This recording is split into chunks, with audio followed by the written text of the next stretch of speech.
She was a judge, though a woman, living in a land ruled by oppression and iron chariots. And yet the fate of an entire nation did not depend on mighty armies or powerful weapons, but on her single voice spoken beneath a humble palm tree. When darkness held the land, and the terrifying roar of iron chariots struck fear into every heart, hope seemed all but lost. But God raised up Deborah, a mother of Israel who wielded no sword, yet whose faith moved armies. She walked unshaken into battle, knowing the fight was not hers, but God's. This is the extraordinary story of courage against all odds, of unshakable faith, and the unstoppable power of God working through the most unexpected vessel. A story in which the glory would go to a woman. The land of Israel was in trouble again.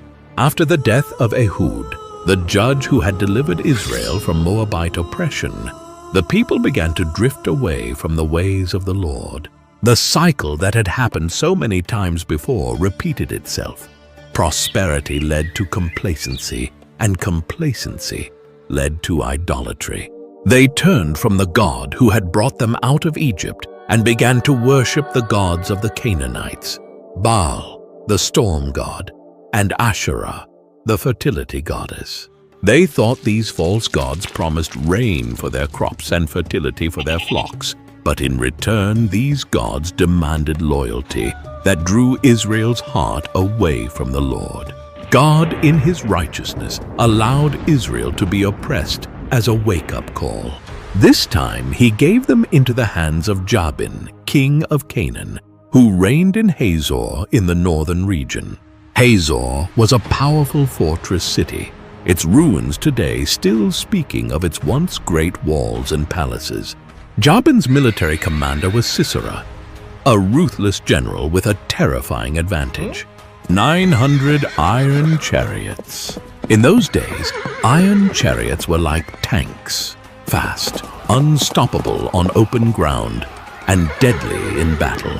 The Canaanites used them to terrorize the Israelite tribes, attacking farmers in their fields, burning villages, and demanding heavy tribute. For 20 long years, Israel suffered under Jabin's cruelty. This was the price of idolatry. The God who had brought them out of Egypt allowed them to feel the weight of their disobedience. But a remnant still prayed.